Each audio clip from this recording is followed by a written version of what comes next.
তুলতেই হবে।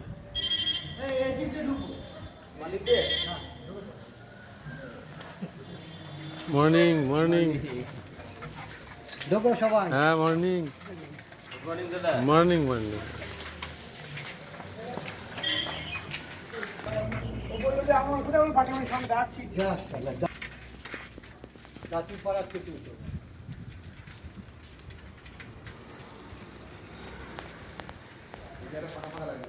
বিদেশ বসু, হ্যাঁ বিদেশ বসু। আচ্ছা বোস আর বসুর মধ্যে পার্থক্য আছে না?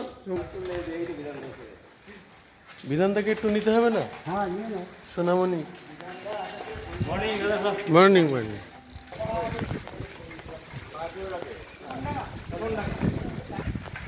ষণ্ড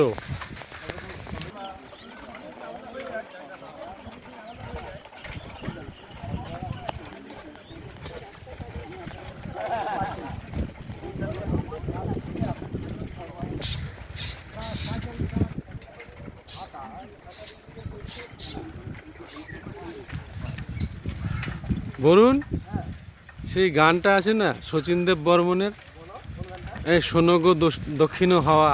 প্রেম করেছি আমি। হ্যাঁ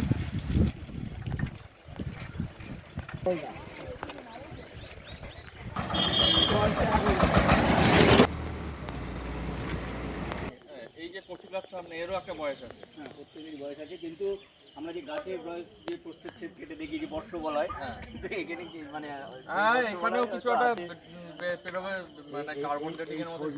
আঠা নাকি উপকারী। হ্যাঁ হ্যাঁ হ্যাঁ, সেটা এতদিন আগে তো কত নষ্ট করে দিয়েছে। আমরা তো দিল্লি আঠা দিয়ে কত কি করতাম, মানে ওটার মধ্যে তো একটা আঠা ছিল। কি প্রশংসা এটা, কি প্রশংসা এটা। সজনে গাছ, সজনে গাছটা এরকম।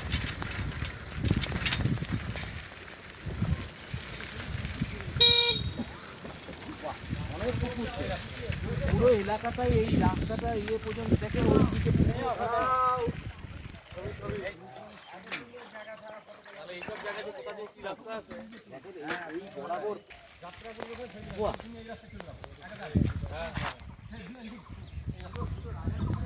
থেকে বড় কথা এই যে জলের কালারটা আছে না, এটা মাছের হচ্ছে সব থেকে। বাবা এক একজনের হাতে দুটো তিনটে করে ক্যামেরা। বাবা, এটা তো ভাব কি আবার কিন্তু ভালো ছবি তুলতে পারে, আর বিধানটা তো ঠিক এমন এমন ছবিগুলো তুলবে কেউ তো বুঝতে পারবে না। হ্যাঁ, আমি তো বলে কই দিলাম। লক্ষ্যের অলক্ষ্য একেবারে।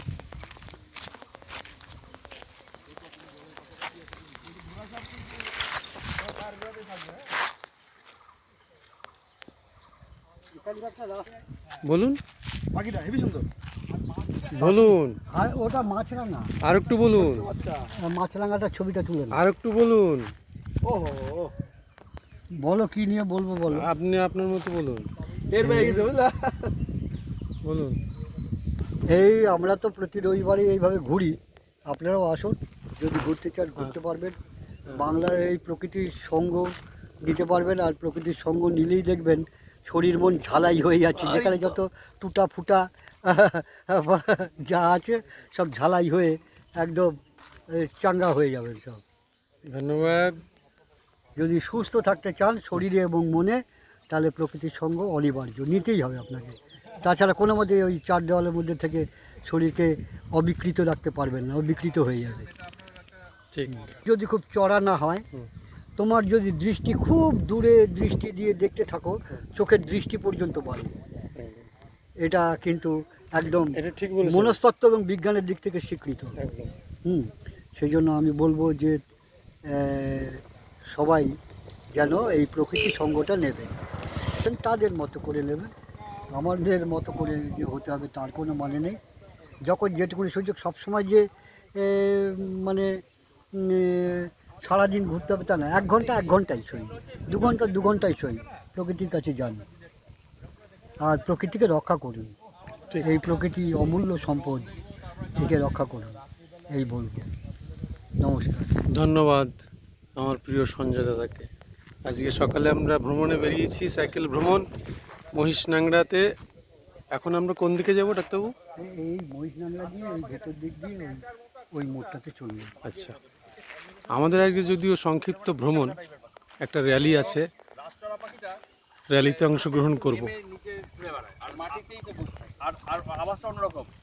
আমি একদিনকে আমাদের গ্রামের ওখানে রাস্তা দিয়ে হাঁটছি, তা দেখছি যে কিছু নড়াচড়া করছে, টর্চ মেরেছি আর আলো পড়লে চুপ করে বসতে যাবে।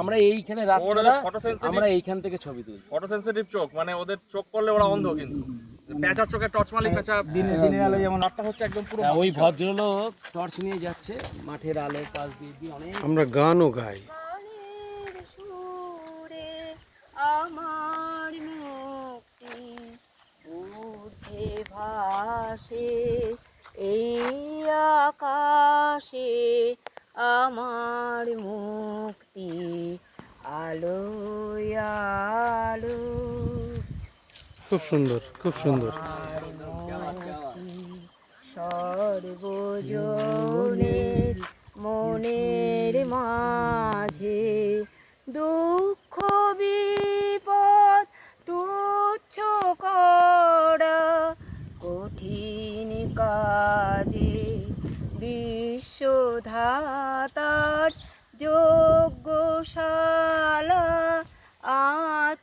আত্মহোমের বহ্নি জ্বালা জীবন যেন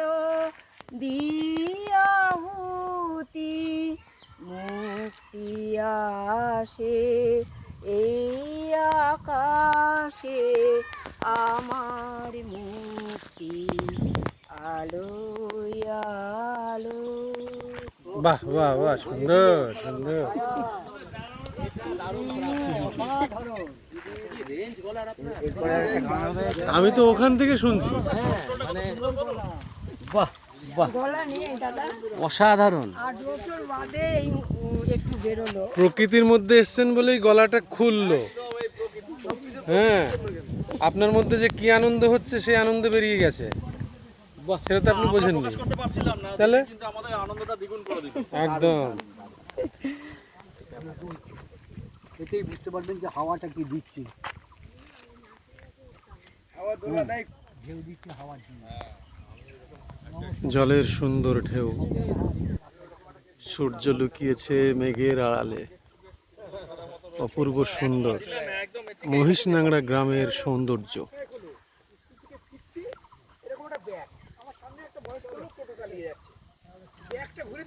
এখানে আমাদের সাইকেল প্রেমী বন্ধু। লোক আছে এরকম ঝুলছে, তাড়াতাড়ি করে নামবো এরকম জায়গায় আমার গাড়ি থেকে এরকম তারা টুকরা টুকরা আছে, এই পা দিয়েছি, পা না নেমে গেল, আমি ওই গাড়ির সাথে পুরো পুরো গাড়ি একদম উল্টিয়ে গেলাম। তারপরে লোকে বলছে আরে এই উনাকে ধরো উনাকে ধরো উনাকে ধরো, হ্যাঁ, উনাকে ধরো, তাড়াতাড়ি করে তুললো আমাকে। আবার সে ওনাদেরকে রবীন্দ্রনাথ বলেছিলেন না, তুলে ধরো, হ্যাঁ সে আপনাকেও তুলে তুলে ধরেছে। ধরলো। এবার ফর্মেল তুলে কোনো রকম ওনাকে নামালাম। তারপরে আমি দেখছি যে আমার পায়ে জ্বালা করছে সাইকেল কেন? ভ্রমণে যে কত কিছু হয়। হ্যাঁ, আরে বলতে থাকুন আপনি। তারপরে এখানে তুলে দেখি এই যে এইখানটায় সাইলেন্স রে ঠিক আছে, পুরো সে 3 মাস ভুগেছি। বাবা ওটা খুব ডেঞ্জারাস জিনিস। হ্যাঁ বাইরের উপরে এই জিনিসটা।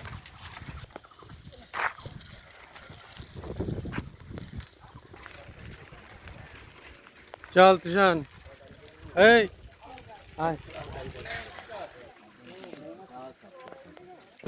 তোর এই কি করে আসলো তো? ডাক্তারবাবু দেখে আসলো তো আগে। এ পথে আমি গেছি বারবার, না এই পথে আমি গেছি বারবার। হ্যাঁ হ্যাঁ, আমরা চলেছি জঙ্গলের ভেতর দিয়ে। সঞ্জয় দা একটু আগে এই কি করে এলেন।